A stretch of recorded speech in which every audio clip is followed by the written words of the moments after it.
Welcome to Carpe Dime, a podcast about personal finance and everyday life. I'm Jamie Davidson. And I'm Nicole Jackson from Financial Center First Credit Union. Thanks for spending your free time listening to us talk about how life and family affects us achieving our financial goals. Today we're going to discuss money stages and ages.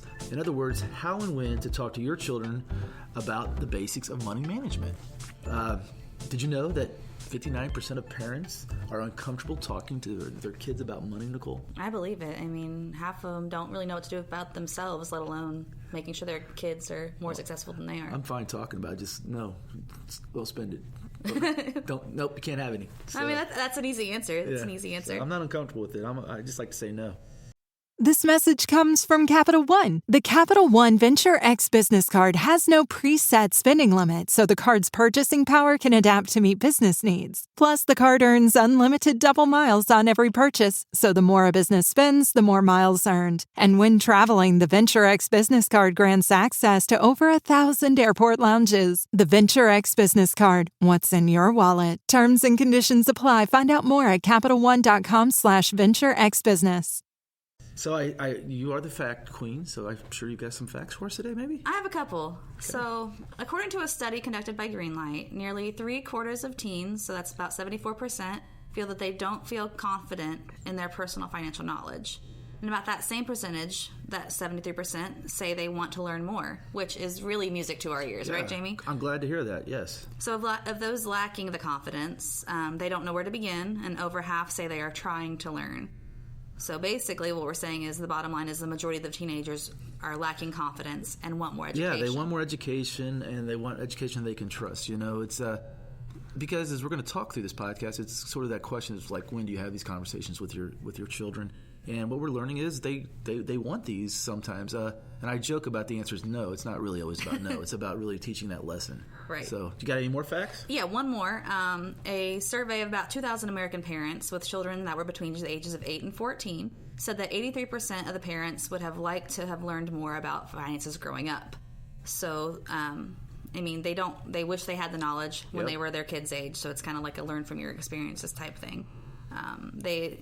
That may contribute to the 59% who still feel uncomfortable speaking about finances today. Yeah, I guess that makes sense, right? If you're not good with your finances and you haven't been taught, that conversation is going to be hard to have. And this is really one of those things that I talk a lot about when I teach classes, is the idea that poverty is a cycle.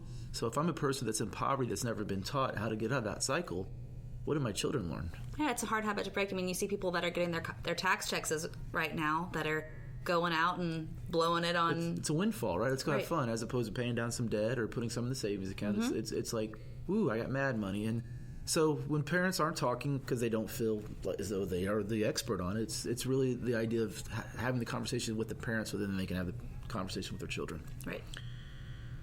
All right, let's break it down by age and grade. You ready for this one? First up, let's talk about those preschoolers and those kindergartners. Well, I mean, obviously, the earlier you start teaching your kids about financial education, the better off they're going to be. Did you know that by the age of 7, children are already forming their money habits and their attitudes? So basically, Jamie, once your kid's old enough to know that they shouldn't be sticking pennies in their mouths, you can start talking to them about what money is and how to use it instead. Besides, it's just dirty and you don't put it in your mouth. Oh, it's so nasty. It is. Yeah, it's gross. And it's funny that you say that, because I know we've talked before about the psychology of spending, right? And you're thinking a 7-year-old is already creating spending habits because, as we talked about that in one of our last podcasts, you're learning that from your parents. Right. Right? So if mom and dad are spenders, you're probably learning to spend but not to save. So that's why it's really important to have the education and start talking about that. Another thing you want to talk to when it comes to your children about money at this age is needs and wants, because anybody that's had a child and taken them to the store with them, they want everything, right? Yeah, especially if it's right by the checkout. I want. Yeah, so, and, you know, we've seen it. Kids will go in, they'll want, and they'll throw a fit, and parents will finally break in and give it to them. And I understand that, because it can be stressful, right? As parents, it's like, it's just a candy bar. You just want to get out. It's just a candy bar, but we've just taught the child that if we have negative, we act negatively, we're going to get reinforcement. So really about the needs and wants. You don't need a candy bar, but if you're good today, maybe you can pick one thing. It's about having that conversation. I always like to do with my kids when they were little. We wouldn't get them something every time we went to the store. Might do it every third time, so they would never know which time it was. So it was sort of that intermittent. rewarding.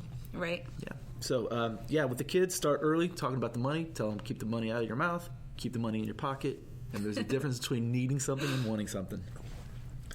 Let's talk now about, I've got one of these, elementary and middle schoolers, which you have. I have both. You have both. Yay! Yeah. So this kind of brings up the topic of allowance, and actually not necessarily an allowance, but more of an opportunity to maybe earn a commission for doing jobs around the house. Because let's face it, they're your kids. They get to live with you. They don't need to necessarily be rewarded for throwing in their, family obligation of helping out. Yeah. I like the idea, well, I'm your kid, so you need to give me money. No, it's like you need to help out. Even if it's little things. Right. What are some chores you have the boys do? We've started doing a little bit more with laundry, which is really hard for me to let go of because they don't fold it right. Oh, they don't fold it? No. Okay. But big is taking care of their animals. You Right. want these pets, you can help take care of them. You feed and water the dogs, take them out for a walk, make sure your cat litter box is changed. Oh, yeah. Yes, definitely. Yeah, if they're the ones doing it, good for you. It's funny because Finn's got a few chores. His are trash night. He gets all the trash from upstairs out of the bathrooms and the bathroom downstairs and the den and takes that out. And then he helps me take the trash cans out to the curb. And then his other one is he feeds the dogs every night, dinner. It's his job to feed the dogs dinner. And, he'll be on his game and like, I don't want to. And I'm like, oh, well, when you want to eat, somebody feeds you, gets you food, right? So you've got to teach them early. And I don't think there's anything wrong with that. I think another thing that, you talk about the dogs and pets, this is a really good time to teach about how much it costs to have a pet. Yeah. I mean, dog food's not cheap. And, when you get in your 20s, you're like, I want a dog. You better think about that because there's going to be vet bills. There's going to be... So it's really... You could have that conversation starting early in life with the kids. Right. Yeah. So bringing it back around to the allowance portion of it all, a lot of parents take the approach of giving them maybe $1 per their age or some other type of incentive based on what they think their kids should be learning. But, bottom line, the kids are going to probably think they deserve double what you're offering them. Always, right. Just because, Just like we do. Right, exactly. We always think we're worth more. I think what's also really important about this conversation when you're having with your child is if they don't do their job, it's a hard conversation to have because they expect to get their money. And once again, going back to the child throwing the fit for the candy bar, if you've allowed that behavior to happen and it continues to grow, next thing it's going to be about, I'm not doing my chores and I still want my money. Right. So you got to have that conversation. When my daughters were younger, we had an app. It's called Our Home. So there's all kinds of apps out there, guys. Check them out. Our Home, you could put chores on it. And you could put a price tag on it, and you'd send it to the kids, and they would get up and do the chores. But we sent them to both our daughters so they could pick which ones they wanted to do. And it was funny because my younger daughter got up earlier than my oldest daughter and got the ones that had the biggest price on them. And the oldest would complain that, hey, that's not fair. Well, she got up. Early bird catches the worm and got the more money. So, that's that. Believe it or not, that's the time to have those conversations. Another thing you want to start talking about at this time is the idea of saving versus spending because, spending's fun and exciting. Maybe this is the time to introduce the saving and why it's important to save and actually try to find a way to make saving fun. Right. Whether it's they have the app and they're seeing their money grow, or if they're you're doing the 3-jar approach with them, where your jars for spending, savings, and then also for giving to charities, right? Teaching your children about that. If your kid wants to buy something, here's a big one that we've always done, and we still do this in our house. I try to, at least. Some of us don't, but we try. Or something you really want to buy, have that cooling off period, at least, wait a day and see if you really want it that bad. I like to encourage a 3-day wait period, but that's what I would recommend. It's the time you start saying that. I'll use Finn as an example. Finn wants new video games all the time, and nowadays you don't have to go to the store to get them. Just download them, right? And it's only $9. It's only $10. And it adds up. And, it's really easy when you push a button and it's there and he didn't see the transaction. Right. So I'm sure you're having the same ones with your brother. Actually, we just came up over the weekend. My youngest son looked at my credit card and was like, how much money do you have on that? And I'm like, it's not quite how it works. Right. Like, he's so used to, the V-Buck cards that come for Fortnite. Like, oh, this is... And I think that's a good time to have that conversation, that this is a credit card, that somebody's given me a card that will loan me money if I use it, and I have to pay it back. And if I don't pay it back on time, they're going to charge me a late fee and they're going to charge me interest. And Right. so, which actually takes us to the next thing about when it comes to saving versus spending. This is where you start introducing the idea of compound interest, how it works, whether it's for you investing or whether it's you paying debt. Right. Real world conversations with your kids, right? Next group. The teenagers. Oh, the teenagers. They're so much fun. Yeah, I don't have any of those right now. No, but it's getting close. I can feel it. It's starting early. Basically, with your teenagers, you want to start teaching them about contentment and kind of, the whole be happy with what you've got, and you don't always have to have bigger and better. Also, start to introduce them to the idea of saving for college and putting maybe a portion of their summer jobs or babysitting money into a college fund account for them to have, so that when they do go to college, they'll have that money to use for what they wanted, the extras. Right. This is the time to do this right now. If you're waiting until they're older, you're really starting to miss out because, once again, we're creating behaviors and attitudes towards money. And this is the time that you really need to hit home. And obviously, they're teenagers. This is the hardest time, too. Yeah. Because, teenagers can be, a bit of a challenge, right? Right. Well, my oldest, he's not quite a teenager yet, but we were just talking yesterday at dinner about how he was going to end up having a car when it was time for him to be driving when he was 16. He's got a couple years left, but I was like, well, dude, you start by saving up. You put a little bit of money aside so that you can save this money later so you have it when you want a car or to go to college or do those bigger things. And just like, well, how do I even get a job if I don't have a car? Well, you start slow. Like, you can find a job. Exactly. So it was kind of... Yeah, well, I think he'll just be washing dishes at Dad's restaurant. That's what I would recommend he do. But, no, it's funny that you say that because when you're talking about teenagers in the car, we didn't buy our daughters cars. I helped, and I said, if you save X, I'll add X to it. Nobody ever bought me a car. So for them, which most of their friends were getting cars given to them by their parents were going out spending money on the cars. It's really an important conversation you need to have. And I liked where you said teach commitment. We have a saying in our house, and you might have it too. You get what you get, and you don't throw a fit. Mm-hmm. Yeah, and if you don't like it, I guess you better get out and get a job and get it yourself, right? Right. Yep. Same thing. Also, want to introduce them to a simple budget. Very good. Now, on to the next. These are my children here. We're going to talk about the conversations in college. Believe it or not, I'm having conversations almost daily with my daughters. I don't know if they're listening or not. I hope they are. I guess if I say it long enough, they'll hear a little bit of it, and it'll come together as one whole group. This is where you're still talking about budgeting because you go to college and you want to have fun and you want to do the things you want to do. This is the first time you're still somebody's child, but you sort of get to be played. Yeah, I call it playing adult. You are. I mean, they are. Right. You're an adult. I don't mean that in a bad way, but when you become an adult, that means when you're out on your own, and we're going to get to that as well. But continue to talk about budgeting. Very carefully. How many things from Starbucks do you need? How many of those avocado toasts? I mean, really toast $10, honey? Come on, you can make avocado toast at home. Exactly. This is also the first time where they can borrow. Yeah. Because they have a job, they can get a credit card, and a lot of times in our house, we borrowed for school. They've actually taken the loans themselves. We've had the conversation about how much you should take and make sure you're not going over that because eventually you're going to have to pay it all off. And, once again, back to interest and compounding interest. And then, believe it or not, this conversation just happened in our house. Oh, just can't speak all of a sudden. This conversation just happened in our house. Started talking about career aspirations and how much money they were going to make. And I spoke with my oldest, who's going to graduate this year, and I said, so when you get out, how much you plan on earning your first year? And she had this look in her eyes of like, what? And I'm like, well, you've got to have an idea, right? If you're going to go out for interviews, you have to have a bottom line, like the minimum you're going to take, and you need to be able to have that conversation and advocate for more money for yourself. So, when they're in college, this is a conversation that has to take place.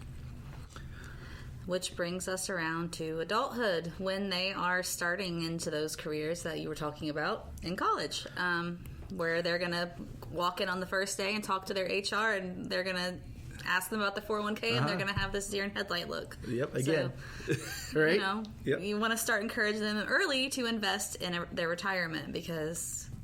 Yeah, I mean, you've got everything coming down the pipe here. You got your 401k, right? You've got your insurance benefits. Depending on where they work, they might have bonuses set up and goals to hit there and discuss how that affects their lives. I mean, this is also the time where you're not only talking about that, they might be talking about a wedding. Right. Okay, if you're going to get married, how much are you going to spend? You have to have a budget for that. What is your What is your expectation and what is your reality? The other one is you've got, hey, we want to buy a house. This conversation came up the other day, and I sort of laughed.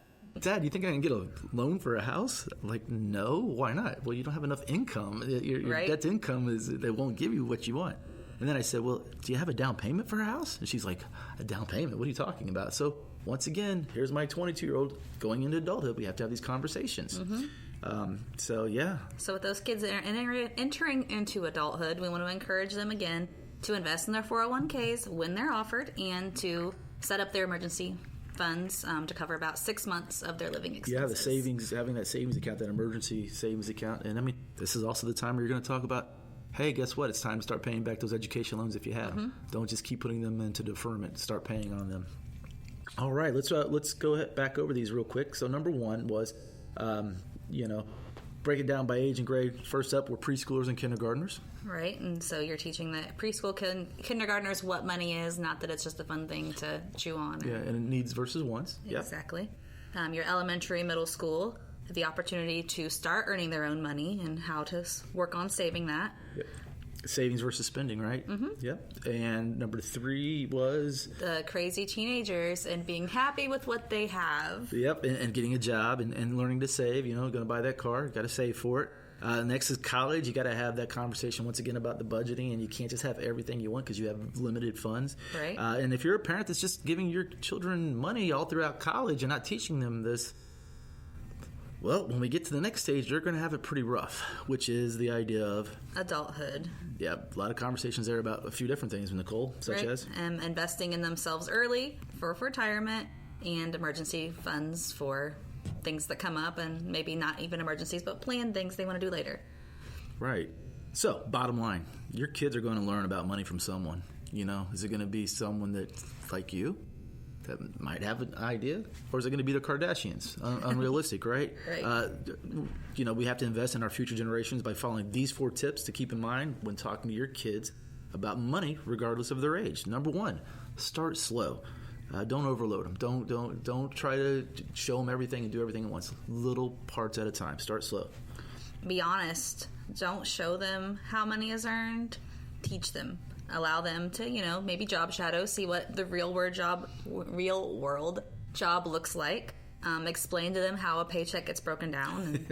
And, the fact that taxes do come out. Yeah, you're making this much money an hour, but that's really not what take home is at the end of the day. I'm laughing at that because my second daughter, my youngest daughter, she got her first paycheck. She freaked out. She was like, where's my money? And I had to go through and say, well, this, and this. She's like, well, that's just not fair. I'm like, welcome to my world, hon. Right?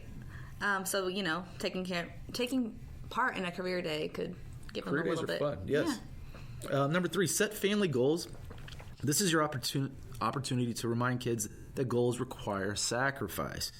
Sure, the new Batman movie just came out and everyone is going, but if you save that $100 you spend on tickets and snacks, which you will spend $100 going to the movie nowadays, you can put those funds towards, maybe it's the next Disney trip you want to go to, whatever it is. You really got to make choices in life. Is a Batman the thing you want to do? Is there something bigger that you need to plan for and save for? Because a lot of times kids are that way. I think like we said, video games. Your boys and my boy, that's all they want. Well, right. They're not cheap. No, not at all. And then the last one is learn about money together. So if your older kids come to you with a tougher question that you don't know the answer to, don't be afraid to tell them that you don't know the answer. Do the research together, make it kind of like a family learning experience, and admit that you don't know. And yeah, you guys can Google together. Yeah. The answer is always Google's there. You're right. Go to Google. And then in the end, you'll both, have an answer, and you'll have an excuse to spend more time with your kid, because eventually, Yeah. It's what we call a learning moment. Exactly. An educational moment. So, reminder, kids will make mistakes with money. That's just how it happens. That's how they learn. Be patient, even when their mistakes are frustrating. Also, when you're doing this, don't always take care of the problem. You got to let them make mistakes. Mm-hmm. And then hopefully by starting these conversations at an early age, they'll grow to be responsible and confident with their finances. Yes, that's the goal right there. Confident, yes, and educated and responsible adults. Carpe Dime is presented by Financial Center First Credit Union. It's produced by Jamie Davidson and Nicole Jackson. Financial Center is a 7-time national award winner in the category of adult financial literacy, and our goal is to what, Jamie? Help you improve your financial life. To learn more, visit fcfcu.com. Like what you hear? Subscribe to us on Google, iTunes, SoundCloud, the All Indiana Podcast Network, and Spotify. Thanks, Nicole. I really like this one. This is a great topic. Thanks, everyone. Bye.